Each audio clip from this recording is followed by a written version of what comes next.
I never thought I'd find the secret folder labeled Mom's Exit Plan on my husband's computer. I was looking for our old tax returns. It was a Tuesday. The betrayal wasn't in the name, but in the date it was created, the day after my 60th birthday dinner, when he'd held me and whispered that growing old with me was his greatest dream. If my story touches a place in you, a place that knows what it is to have your future plotted without your consent, then subscribe to this channel. Stay with me. There are more stories like mine waiting to be told, and you're not alone. My name is Clara. For 34 years, I was Clara Evans, and then for 28 more, I was Clara Thorne, wife of Daniel, mother of Jessica and Lauren, keeper of the lake house. The lake house was my soul. Daniel knew it. He'd proposed on its rickety dock, the water swallowing the summer sun behind him. We'd spent every anniversary there, raised our girls there every July, watched fireflies scribble over the water. It was the one thing in my life that felt entirely, unquestionably mine, inherited from my own mother, who'd gotten it from hers. The deed was in my name only, a thread of matriarchy I was fiercely proud of. Daniel was a planner, a financial advisor. He loved spreadsheets, timelines, 5- and 10-year forecasts. I loved the way the pine trees smelled after rain, and the specific croak of the bullfrog who lived by the boathouse.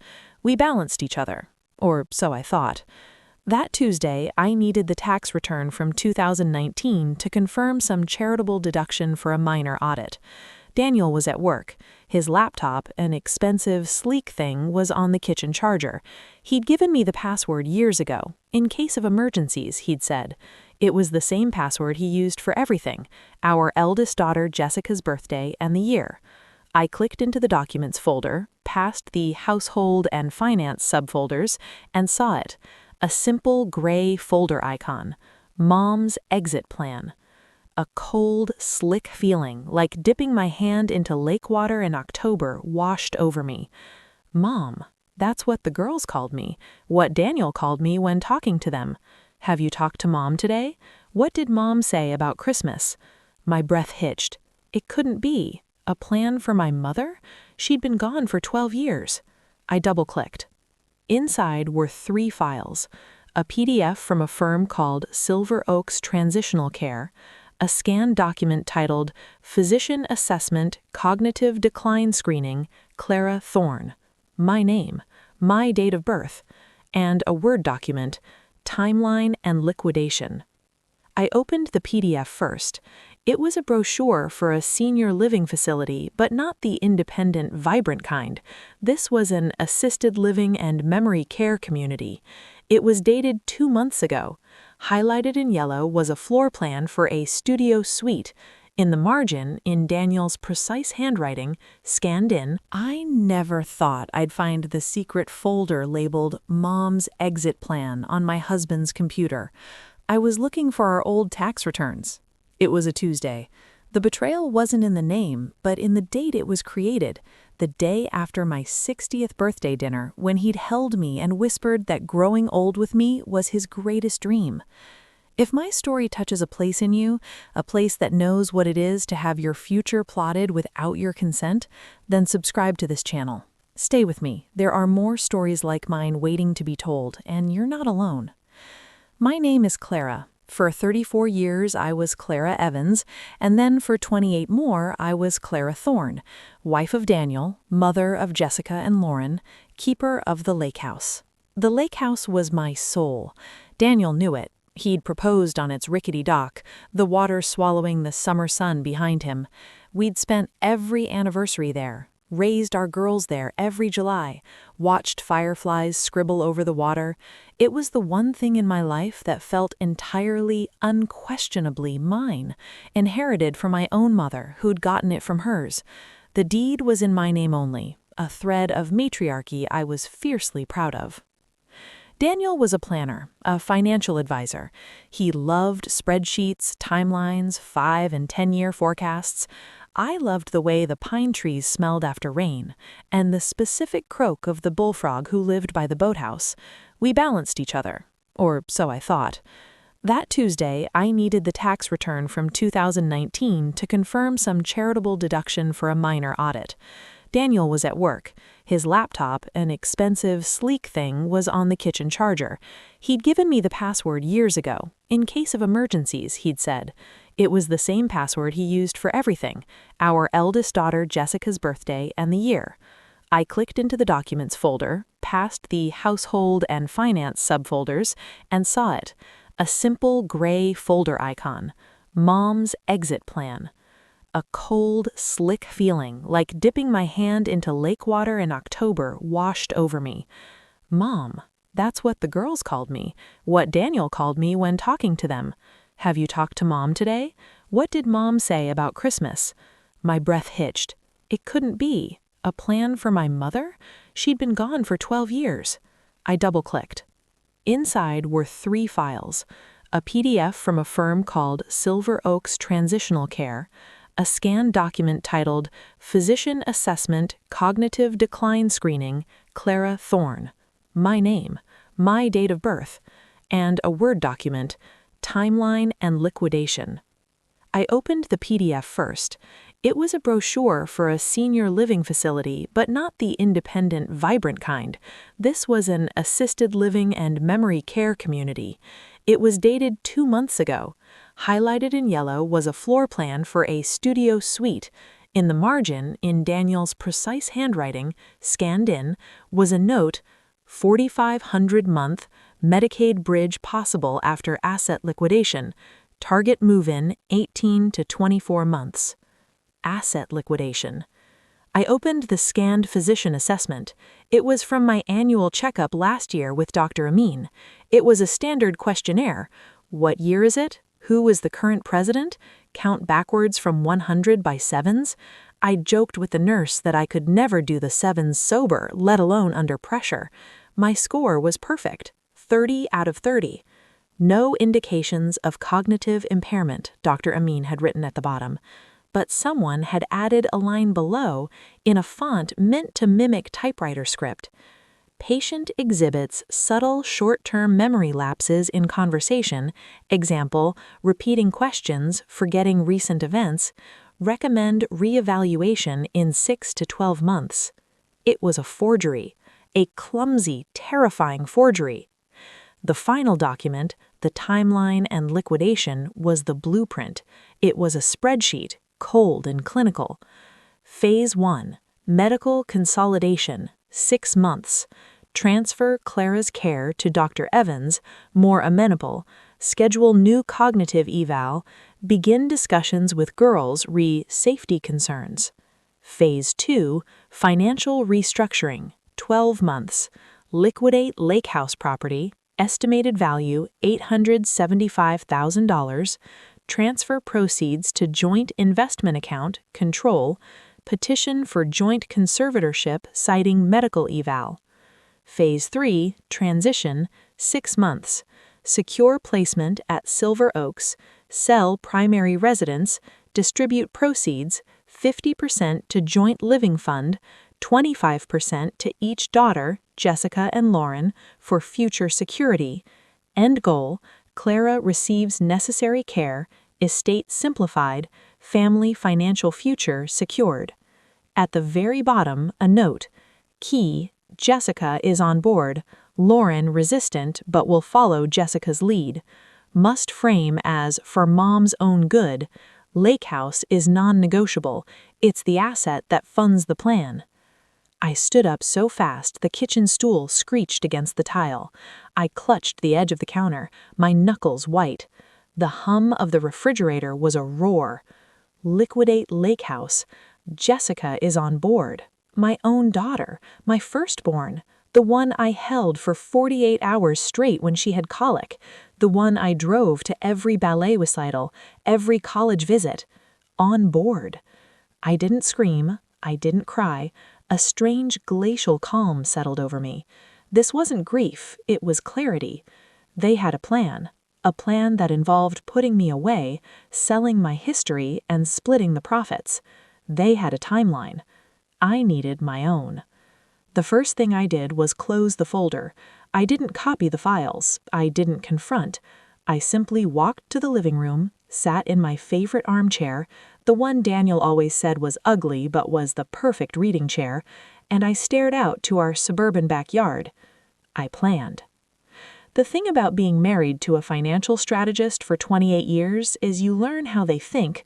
You learn about timelines, about leverage, about the power of acting before the other side knows you're in the game. Daniel came home at 6:30 carrying takeout from my favorite Thai place. "Long day, honey," he said, leaning down to kiss my cheek. His lips were dry. "Thought you could use a break from cooking." His smile was the same, the crinkles around his eyes, the slight gap between his front teeth. The man who had a spreadsheet for my decline. "That's sweet," I said, my voice perfectly normal. "I am tired." We ate at the dining table. He talked about a difficult client. I asked about his golf game this weekend. It was all normal, but I was watching him now through a new, cold lens. That night, lying beside him in the dark, listening to his even breaths, I made my first move. I mentally cataloged everything. The lake house deed was in a safety deposit box at First Heritage Bank, box number 712. Only my name was on it. Our joint accounts, our investment portfolios. I was a signatory, but Daniel handled everything. I had my own small checking account from a freelance editing business I'd done years ago. Maybe $12,000 in it. It was a start. The next morning, after Daniel left for work, I drove to the lake house. It was a 2-hour drive north. I didn't call ahead. I needed to see it, to breathe its air, to remember what they wanted to sell. The key turned in the heavy deadbolt with its familiar scrape. The smell hit me first. Pine, old books, damp wood, and sunshine. My heart, which had been a clenched fist since Tuesday, began to loosen. I walked through every room, the living room with the stone fireplace where we'd toasted marshmallows, the kitchen with the chipped enamel sink where I'd taught the girls to shuck corn, the screened porch where Daniel had first told me he loved me, my mother's bedroom, still with her quilt on the bed. This wasn't just a house, it was my lineage, my sanctuary, and it was worth $875,000 to them, a number on a spreadsheet. I went to the old roll-top desk in the corner, a piece my grandfather had built. Inside a hidden compartment, behind a panel that slid open only if you pressed the right knot in the wood, was a small bundle of letters tied with a ribbon. Letters from my grandmother to my mother, about the lake, about life, and at the very bottom a single key on a brass fender tag that read First Heritage Bank, box 712. I'd moved it here years ago, a secret even from Daniel. A woman should always have her own keys, my mother had said. I took the key. I also took a small framed photograph from the mantel, my mother and I standing on the dock, laughing. I put it in my purse. My next stop was the law office of Miriam Chen. Miriam had been my college roommate. She was a family law attorney, but more importantly, she was a shark in a cashmere sweater. I hadn't seen her in years, but some friendships are bone deep. Her office in the city was all clean lines and calm colors. When I walked in, she stood up from behind her desk and came around to hug me, tight and long. "Clara, your voice on the phone, I knew it was bad." I didn't cry. I laid it all out. The folder, the files, the forged document, the timeline, the lake house, Jessica being on board. Miriam listened, her sharp eyes missing nothing. When I finished, she let out a slow breath. "Okay, this is predatory. This is financial exploitation with a side of attempted fraudulent guardianship. We can fight this. But Clara, we need to be smarter and faster. We need evidence, and we need to secure your assets now." What do I do? First, we get you a new doctor. Today, we get a clean, indisputable cognitive assessment. We lock it down. Second, we need to document their actions. Can you get back into that folder?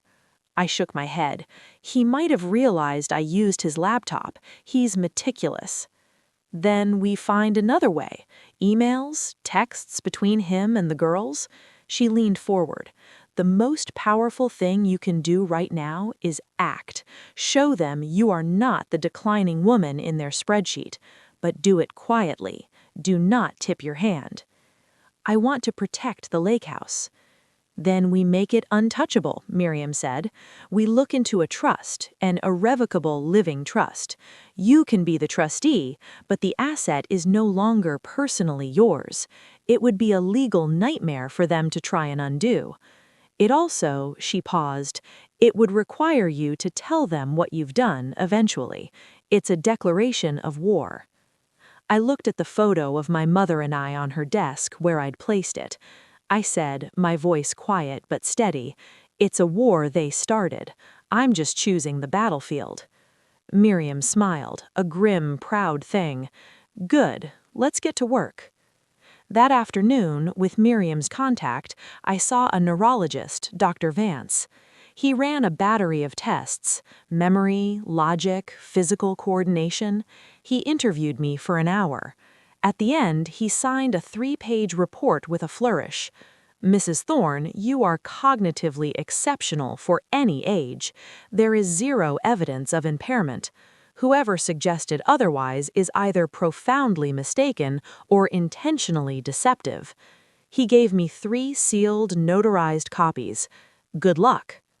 The next piece was financial. Miriam introduced me to a forensic accountant, Ben, a quiet man in his 40s who spoke in numbers.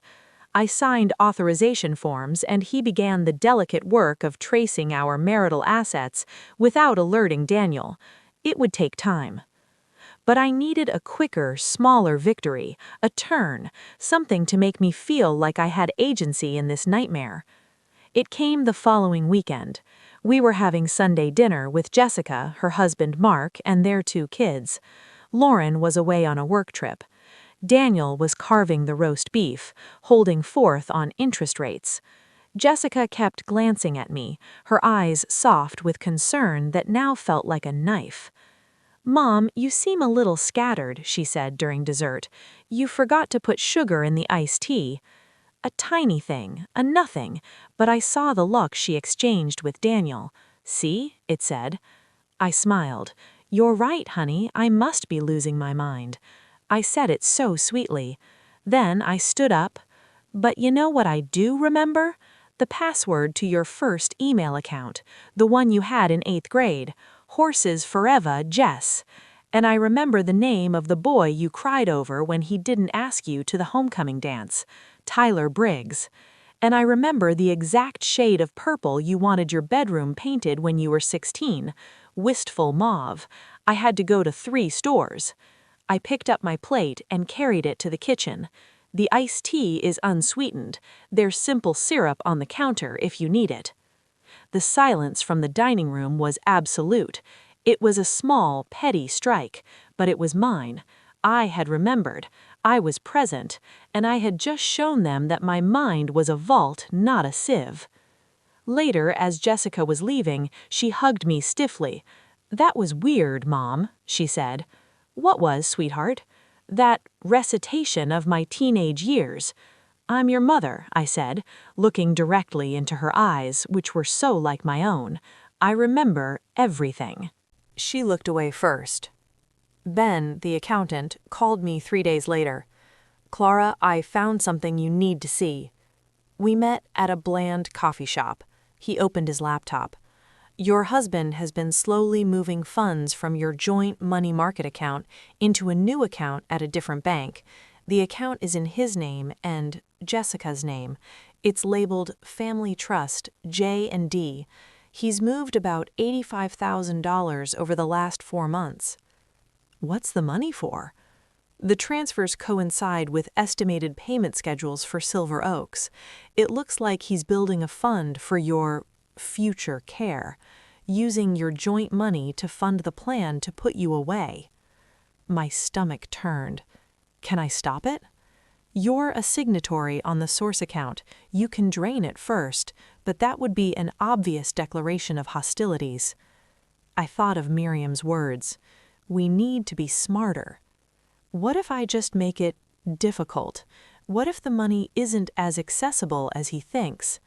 Ben allowed a small smile. What do you have in mind? My plan was simple, legal, and would buy me crucial time. The next morning, I went to our bank. I was a familiar face. I asked to speak to the branch manager, an earnest man named Greg who'd helped us refinance. I presented my ID and explained, with a slightly flustered, embarrassed air, that I believed I was a victim of a sophisticated phishing scam. Someone has been trying to get access to my accounts, I said, wringing my hands a little. My husband is so busy, I didn't want to worry him, but I'm terrified. Can we put some extra security on our joint accounts, especially the money market?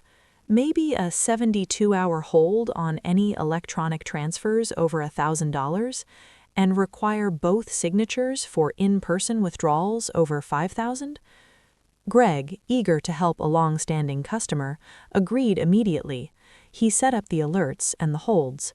It wouldn't stop Daniel, but it would slow him down.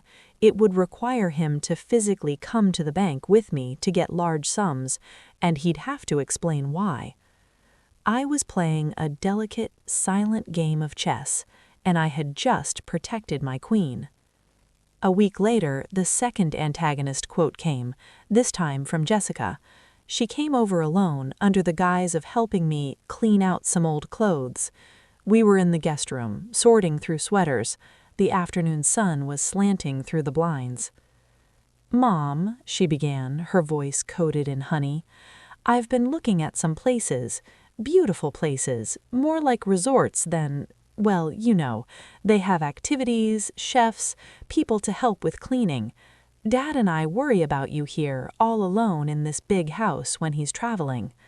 "I'm not alone. I have my book club, my garden, my drives to the lake." "The lake," she said, and I heard the calculation in her voice. "It's so isolated. What if you fell? What if there was a storm and the power went out? At your age—" "At my age, Jessica, I'm perfectly capable of reading a weather forecast and leaving." I kept folding a cashmere sweater. She put her hand on mine, stopping me. Her touch was cold. "We just love you so much. We want what's best. Lauren agrees with me." That was a lie. Lauren was resistant, according to the spreadsheet, but she was using the united front tactic, pressure. I looked at her hand on mine. "What's best for who, Jessica? Be specific." Her face tightened, just for a second. The mask of concern slipped, revealing a flash of impatience. "Okay, fine, you found it. So you know it's a good plan, a smart plan. That house is a money pit, Mom. It's sentimental, but it's not practical. You're getting older, things happen. We're trying to be proactive, to take care of you before there's a crisis." By forging a doctor's note? By siphoning money? That was Dad's idea to get the ball rolling. Sometimes you have to nudge these things. She crossed her arms. "You're being selfish, Mom. This isn't just about you. Mark and I have debt. Lauren's career is unstable. This is about the family's future security. The lake house can secure it. You living in some cushy facility where you're safe can secure our peace of mind. Is that so hard for you to understand?" There it was, the core of it, stripped of all pretense. My well-being was secondary to their financial security and their convenience. My legacy was their liquidity. "Get out, Jessica." "Mom, get out of my house." She stared at me, her jaw set. Then she picked up her purse. "You'll see. You'll thank us someday." And she left. I sank onto the bed, the folded sweaters a blur of color. The confrontation left me shaking, but also, perversely, stronger. The enemy was no longer hidden. The lines were drawn. Daniel came home that night tense. Jessica had called him. He didn't mention the fight. Instead, he was overly affectionate, bringing me tea, asking about my day. The manipulation was so transparent it was almost funny. "Clara," he said after dinner as we watched the news, "I've been thinking, What if we took a long trip, just the two of us, to Italy? You've always wanted to see Tuscany.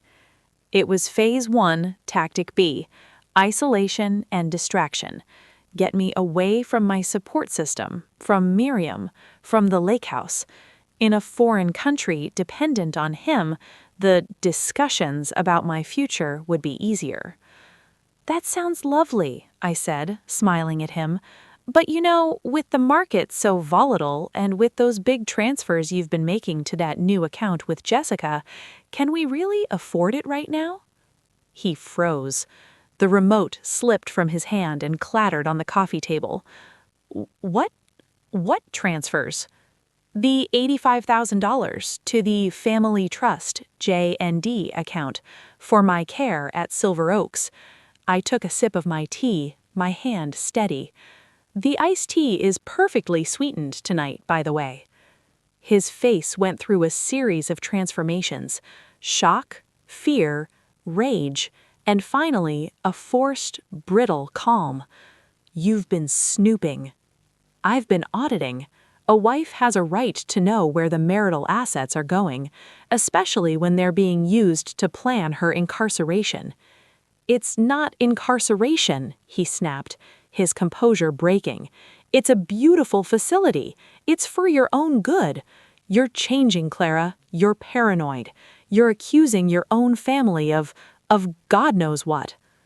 I'm accusing you of financial exploitation and conspiracy to commit fraudulent guardianship, I said, my voice flat. Miriam Chen is drawing up the papers. The name of my attorney friend hit him like a physical blow. He paled. You've hired a lawyer? Against me? Against your daughters? You hired a forger against me first, Daniel. I stood up. I'm going to the lake house for a few days. I suggest you use that time to consult your own attorney, because when I come back, I will be serving you with legal separation papers, and I will be filing a petition to have the lake house placed into an irrevocable trust. I left him sitting there, stunned. I packed a bag with trembling but determined hands. As I backed out of the driveway, I saw him still silhouetted in the living room window, unmoving. The lake house welcomed me into its silent, sturdy embrace. For 3 days, I didn't answer my phone. I walked the property lines. I sat on the dock. I read my grandmother's letters. I wept for the family I thought I had, and I solidified my resolve. Miriam worked fast. The documents were prepared. I would be the grantor and the trustee. The beneficiary was a charitable organization dedicated to preserving natural waterfront habitats, with a clause that allowed me lifetime use. Upon my death, the house and land would become a protected conservancy. It could never be sold, developed, or liquidated.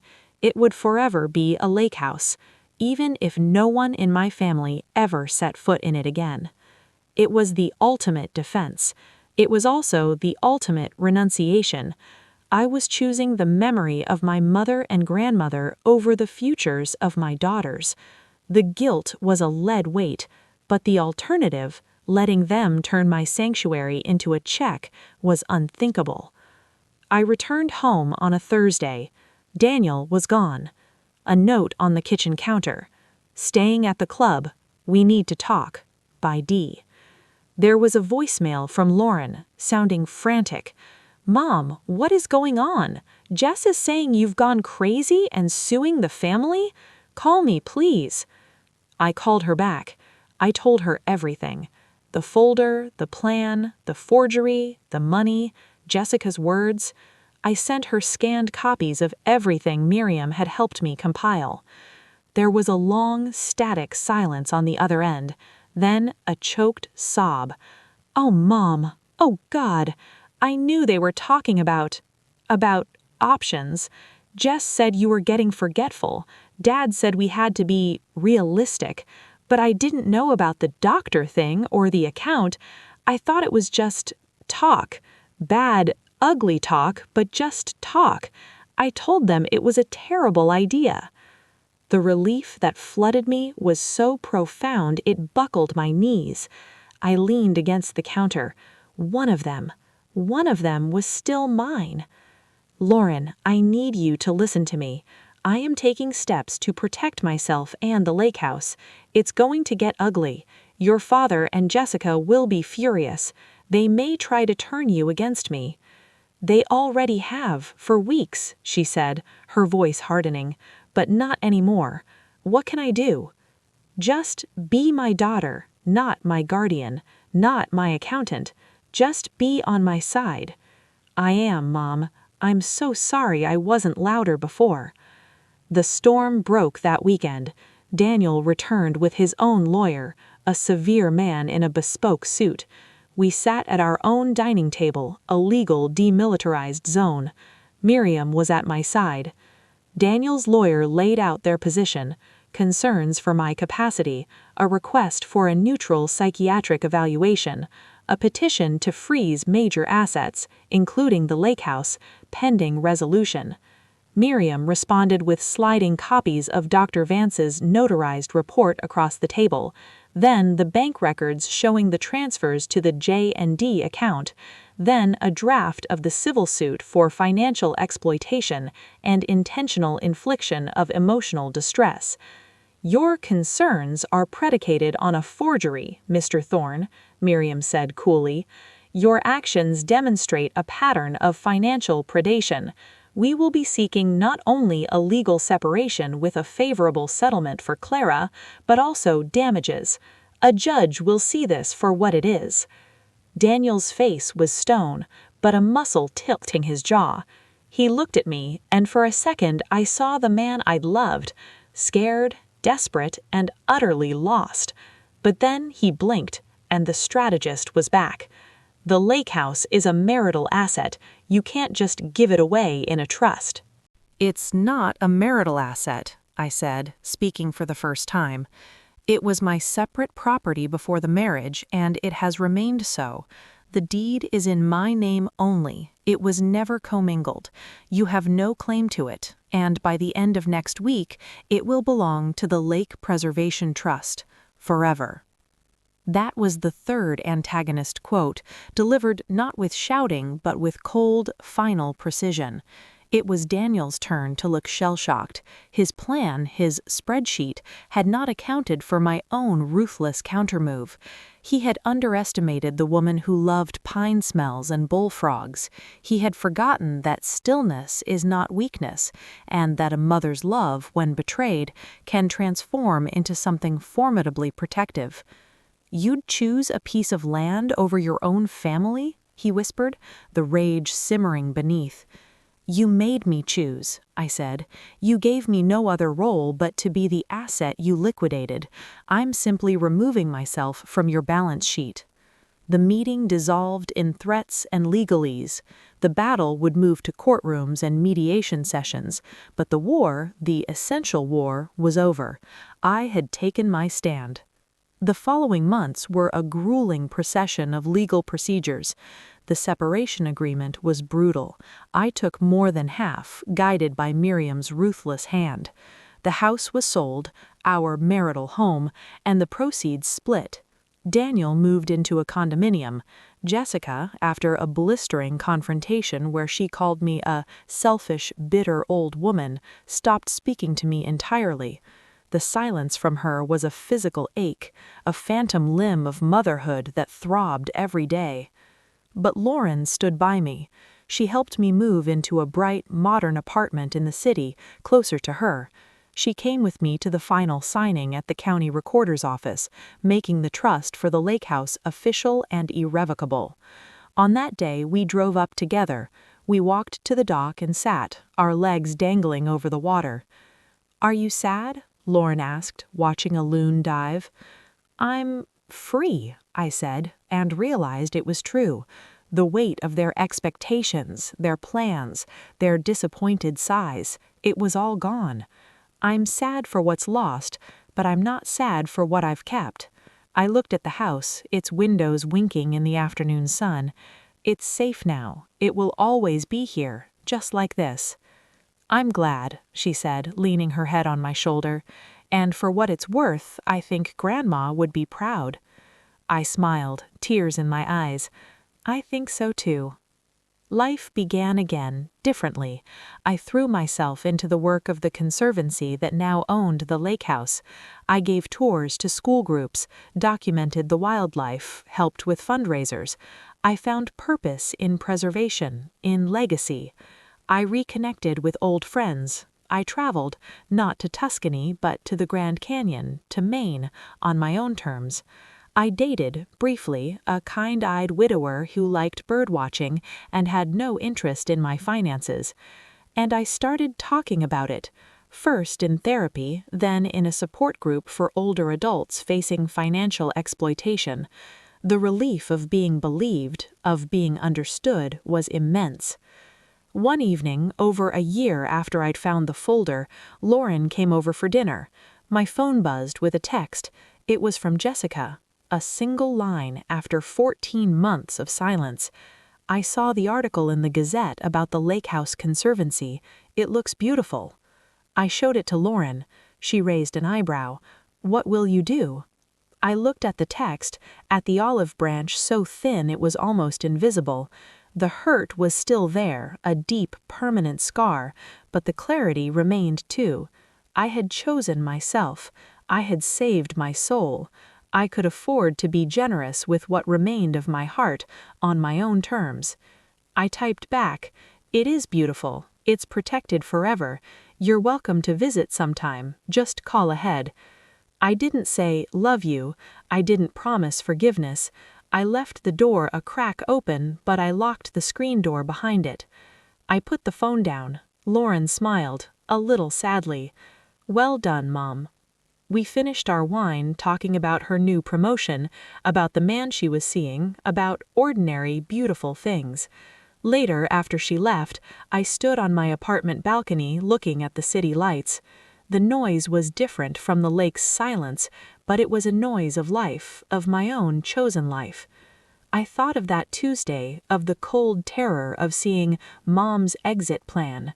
They had planned an exit for me, a quiet, managed departure from my own life. But in trying to force my exit, they had given me my entrance. An entrance into a life where I was the author, the trustee, the keeper of my own keys. The lake house was safe. I was safe. And I was not just alive. I was living. If you've ever felt the ground fall away beneath you, if you've ever heard a plan for your life that didn't include your consent, know this: your story isn't over. It's yours to rewrite. Please share your own story in the comments below. Tell me about your moment of clarity. And if you want to hear more stories of women choosing themselves against the odds, subscribe to the channel. Stay with me. There's strength in our side of the story.